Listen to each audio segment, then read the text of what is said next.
Thank you all for joining our new First Movers webinar series with Winncom Technologies and Nokia. Today we'll be discussing the BEAD challenge process, expectations, deadlines, maximizing funding, and so much more, focusing on states West Virginia and Kansas. Presenting from Winncom Technologies, our fiber product manager, Alex Cernick. And from Nokia, we have Lori Adams, VP of Broadband Policy and Funding Strategies. If anyone has questions throughout the presentation, feel free to add them into the chat and they will be addressed at the end of the webinar. Lori, you're up. Thank you so much. It's a pleasure to be with you all here today to talk about our first two states that have been approved to move forward with BEAD implementation, West Virginia and Kansas. If we can go to the first slide, please. And just as a little bit of a level set, I'm not going to spend much time on this because we're going to get into the details in each state, but the BEAD program, as a reminder, has four main priorities, and these are in order. The first is to reach every single unserved location in a state. That's defined as locations that are currently receiving less than 25.3 megabits down and 3 megabits up for service. The second priority is underserved, to reach locations that are receiving less than 100 down and 20 up. Community anchor institutions, and then if a state manages to get through those first three priorities, they can then use funds for NTIA approved non-deployment projects, which include things like adoption. And overall, fiber is the preferred technology here. Fixed wireless access will be accepted in certain circumstances, and we're still waiting on some of the rules from NTIA to be released around that. And the requirements overall are kind of the same across the states, right? We have to agree, providers have to agree to serve locations for BEAD of greater than 100 megs and up and 20 down. I'm sorry, 100 down and 20 up. Participate in ACP or low-cost program, which of course is really a little bit of a question mark right now with the sunset of ACP, and then provide a minimum of 25% match. And so, this is where we are right now. Where are we at with the BEAD timeline? We've been kind of hearing for, over 2 years that is kind of hurry up and wait. We've been waiting and waiting and waiting, and the waiting is over. So every state is now moved into the challenge process. They have either completed the challenge process or they are starting the challenge process or have been approved to start the challenge process. And this is really kind of the volume 1, phase 1 from NTIA. The volume 2, phase 2 is where NTIA has said to the states, we've accepted your program rules and your guidelines and your implementation plan, and we agree that you can move forward with implementation. And we have 7 states and the District of Columbia that have been approved to move forward with the programs. And that's why we're here today, to talk about West Virginia and Kansas, because they are 2 in this group of 7 states. And we are anticipating that every state will have volume 2 approval by fall 2024, which is what Secretary of Commerce Gina Raimondo said recently. So you are going to see this map populated with a lot more diagonal stripes in the coming weeks. We are expecting this map to be updated on a weekly basis. Next slide, please. So we are, we're kind of thinking about BEAD in terms of how you identify, plan, procure, you apply for the program, you receive your funds, you construct, you build, and you operate, right? This is kind of the customer journey for BEAD.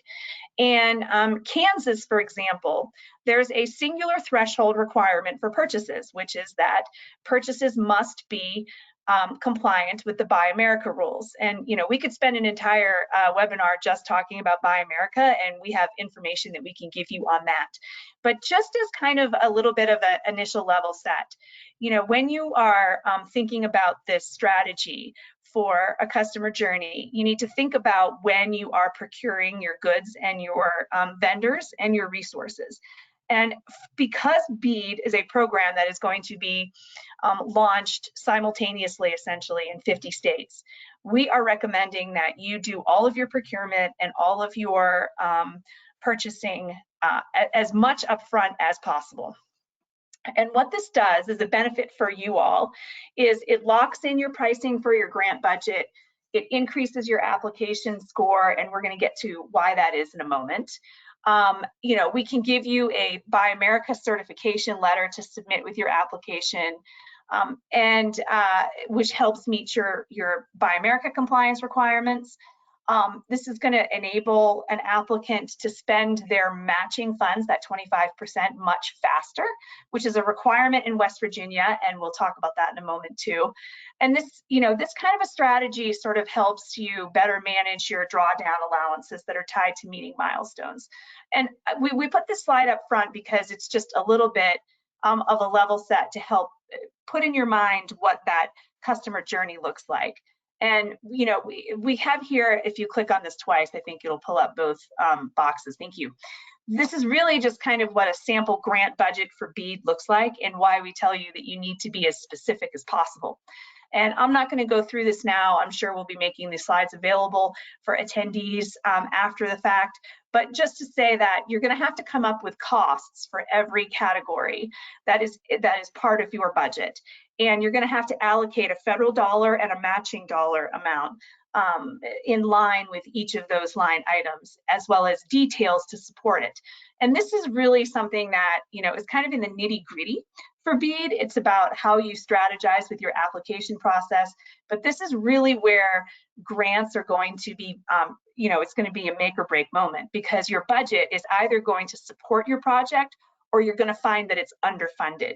And the last thing you want to have happen is that you get to the award phase and you realize that you didn't ask for enough money because you didn't base your budget on actual costs. So that's really kind of the takeaway from this slide. And if you move on to the next one, I will put this in more context for you as far as the states go.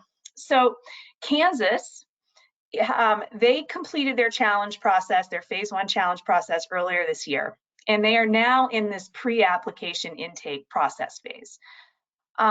Kansas is, they had said publicly that July 9th, at least, is going to be the anticipated opening day for when they will start accepting applications, but we haven't seen anything officially on the Kansas website yet, but that was posted on LinkedIn. And the way that this process is going to work is that you're going to, there's a pre-qualification process that's recommended in Kansas. And we recommend that any state that does pre-qualification, whether it's mandatory or not, we recommend you do that. And then that process is going to take a period of time to kind of review, and then the state will evaluate the applications. We'll start accepting applications itself and review those against their scoring rubric. And then there'll be a review process and a challenge process, et cetera, for awards. And that will take, a little bit of a period of time. We are anticipating Kansas could start issuing out awards by the end of this calendar year. It could also be the very beginning of next year. Next slide, please. And we've been talking a little bit about the scoring rubric and what that looks like. And this is what Kansas is basing their application evaluation on. And it's very important for all applicants to keep this in mind when you're building your application. How can you achieve the most score possible, the highest score possible? Because this is really what Kansas is going to use to justify their awards.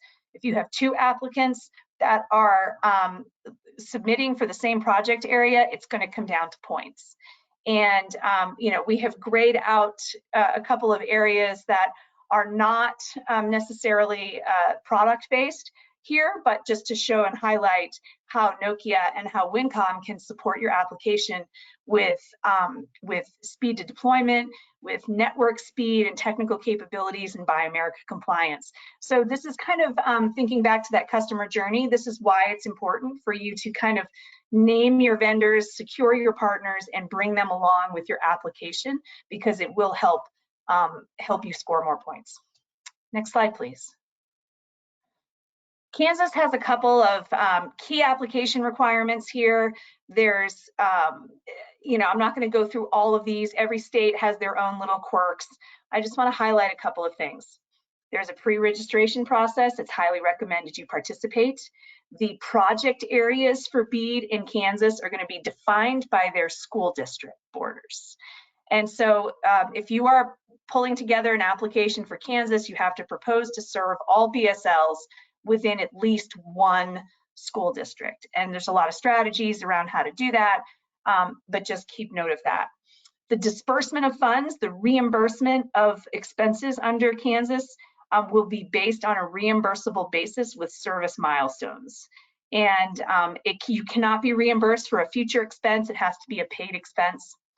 And as with all BEAD applications, your network design, diagram, project costs, build out timelines, all of that has to be stamped by a professional engineer before it gets submitted to the state of Kansas. And this is something that takes time to find a professional engineer and get into their workflow. And so if you haven't started this process yet for Kansas, it's almost too late. But not too late yet, but almost. So we really want to highlight that. So this is kind of the very top line dive into what the Kansas application looks like. And if we can move over to West Virginia, I will highlight a couple of key differences here. West Virginia had a pre-application phase that's already closed last week. And now we are waiting for them to publish their list of target areas that will be eligible for BEAD funding, their final kind of target list. And we are anticipating that West Virginia will open up their grant window sometime this summer, probably within the next 2 months as well. And awards are also expected. They could be released by the end of 2024. We don't have a definitive timeline on the timing of the grant windows yet. This is just our best guess based on where states are at the moment. Next slide. West Virginia's scoring criteria, as you can see, it's actually different from Kansas. Kansas was based on 100 points. West Virginia, it's 200 points. The same three categories, the same top three categories for West Virginia are the same for Kansas as in any state. West Virginia, however, is particular about community impact and your speed to deployment, as well as Buy America compliance. So these are some of the factors that are going to play heavily into your West Virginia application. Next slide. The key application requirements in West Virginia are also different from Kansas. West Virginia is anticipating only doing one round, and their targeted project area definitions are actually going to be a little bit bigger than some states. And so that is, I know, one of the things that we hear, kind of one of the criticisms of, well, how can we serve a district size that's so big? And, you know, there are ways that you can work around that, you know, building consortiums, working with others, but it is, just note that every state has its own version of what a project area definition is. One thing to really note here on the disbursement of funds is that applicants must spend all of their matching funds first. So you cannot access any federal dollars for your program until your matching funds have been exhausted.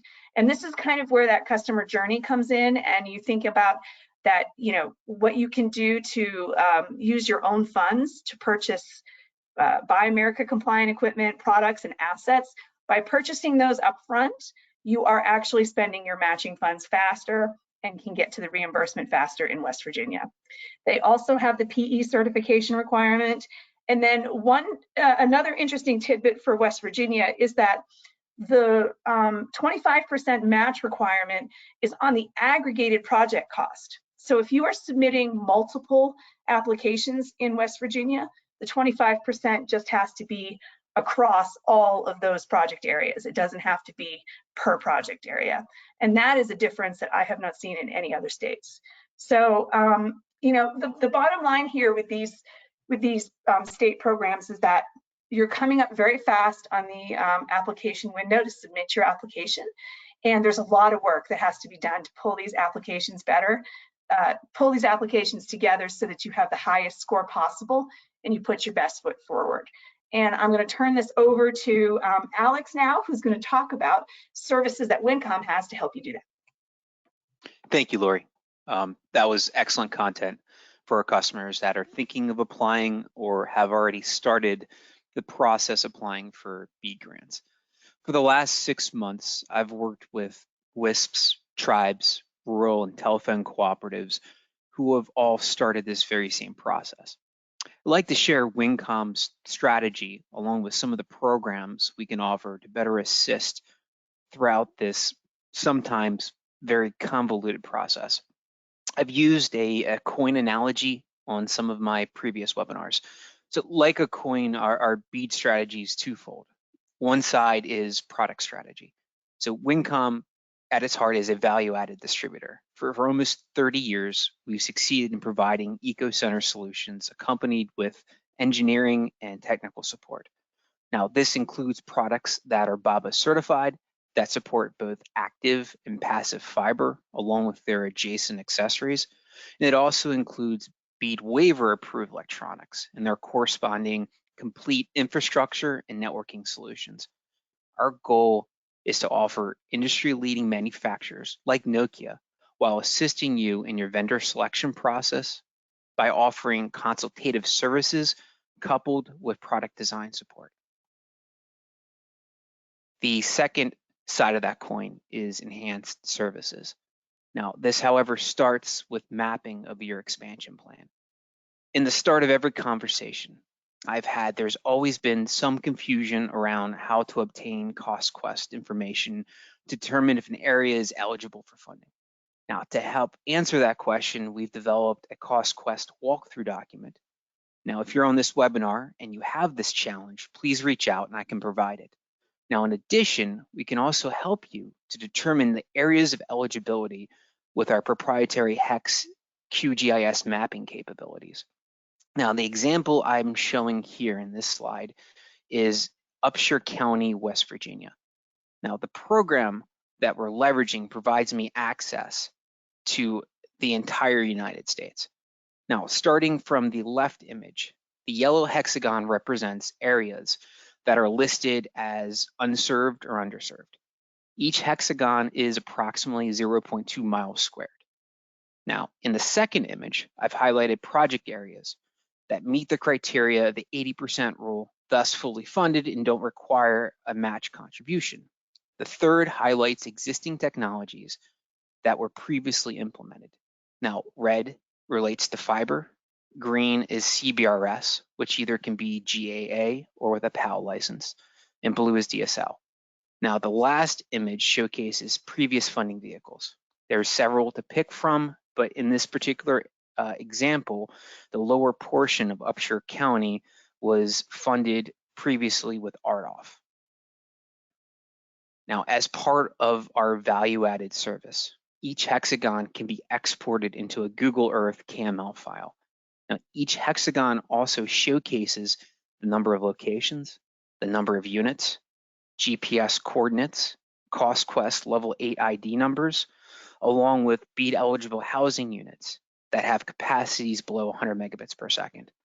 Now, with this planning tool, we can easily help you determine the right technology and strategy for your application. With our grant writing services, we can work with your engineers to design your project and to complete a plan of action.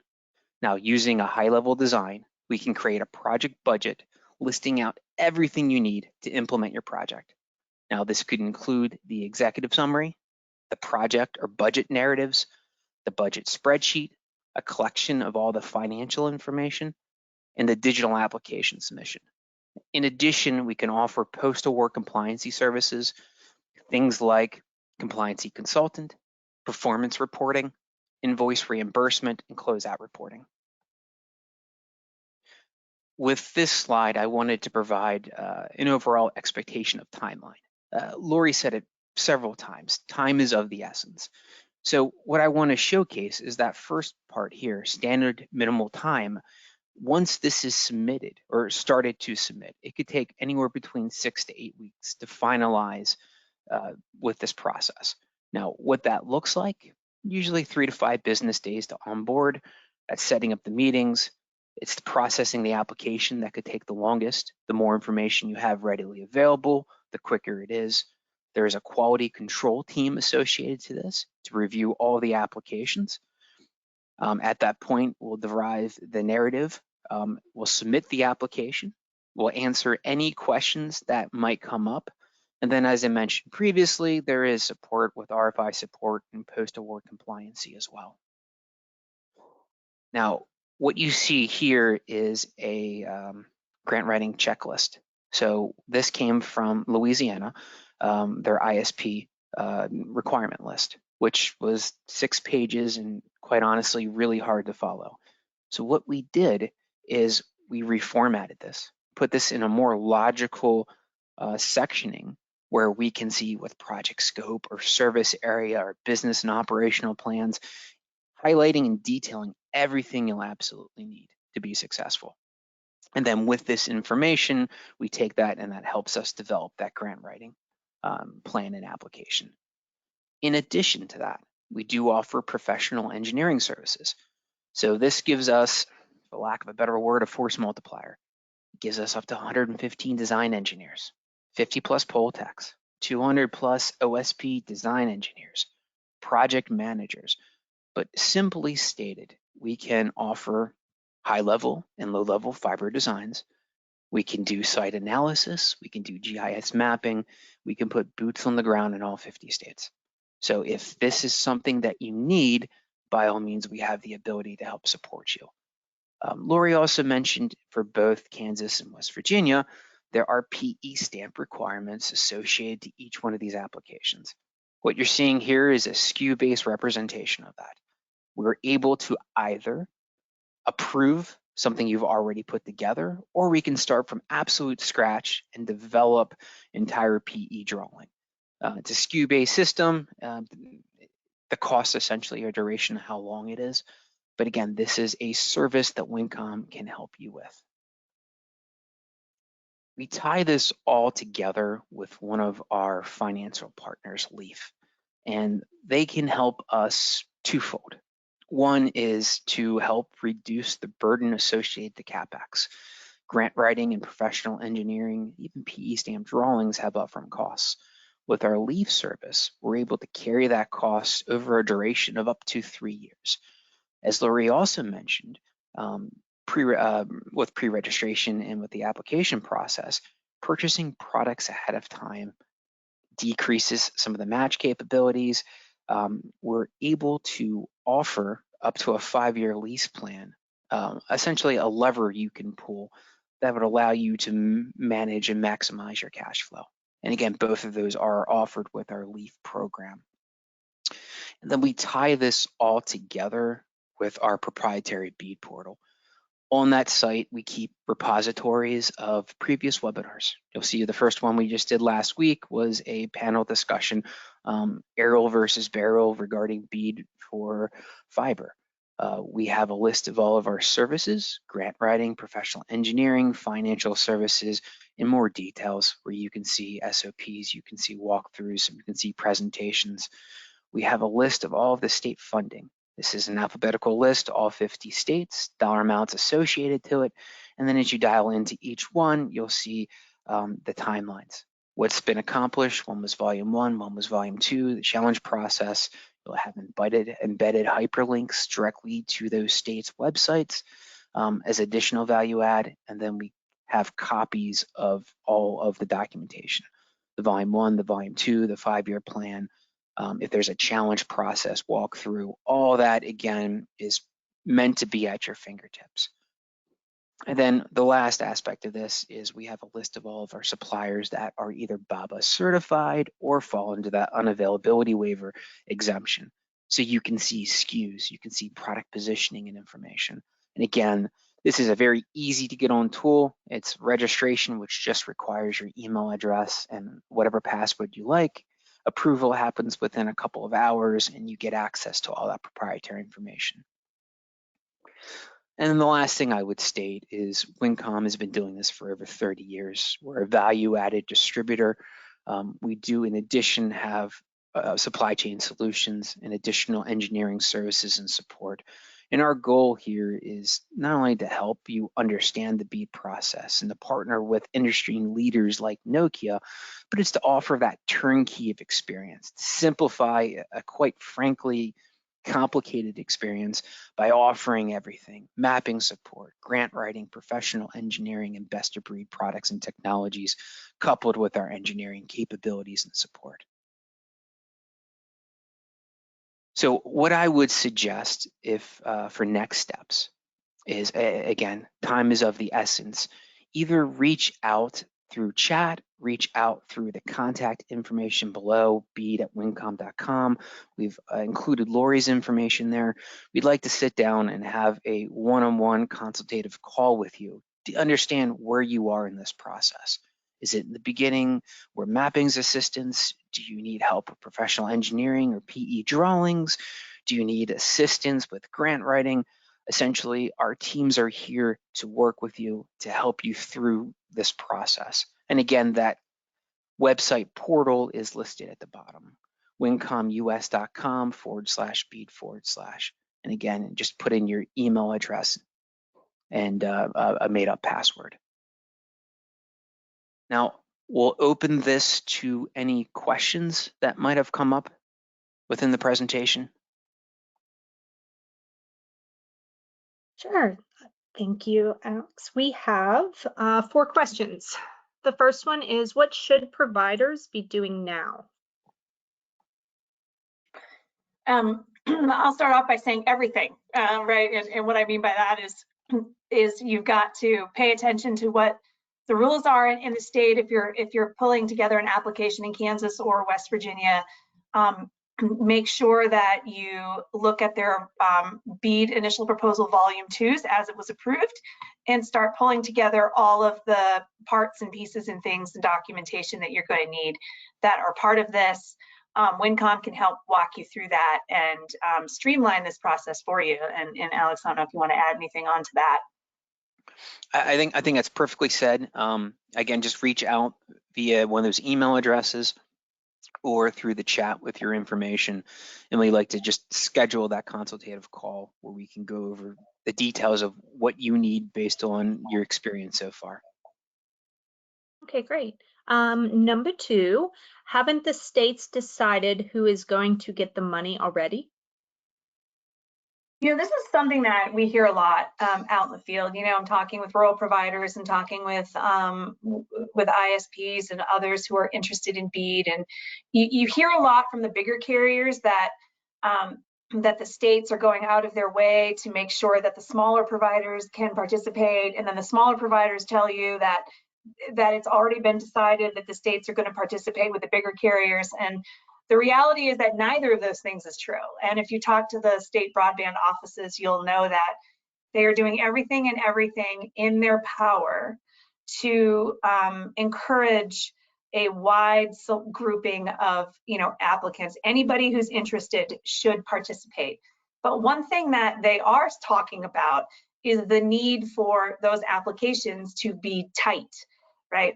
To please take a look at the scoring criteria, because that is how the states are going to be judging these applications. And it's really going to come down to who can score the most points. Yes, matching funds are important. You know, some of the things you hear is that the bigger carriers can put in more match money. Well, you know, more matching money isn't going to compensate for the fact that you don't have points in 4 different categories. So there, you know, it's really a comprehensive application. And if you decide that you want to participate, just make sure to put your best foot forward, be as competitive as possible, try to achieve the highest possible score you can. And that is really what the state broadband offices are looking at when they're evaluating these applications. That's wonderful. That's good to know. Yeah, and I would just add on one thing. You have a lot of advocates. Nokia is a fantastic example here, where we're having a lot of conversations independently and jointly with key stakeholders, with NTA officers, local and state administrators, about not only about technology, but about customer types, to ensure there's opportunity for everyone, for WISPs, for telephone cooperatives, rural electric cooperatives, for tribes. So again, you've got a lot of people backing your play and here to help. What if they don't want to serve an entire project area, but just want to apply? This is another another area where I've heard a lot of talk, there's been a lot of discussion.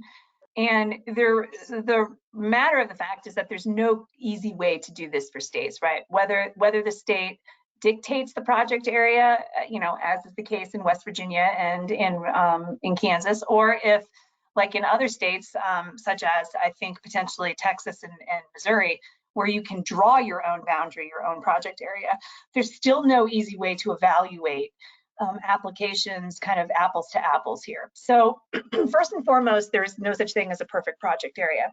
Second is that there are strategies you can use to make it work to your favor.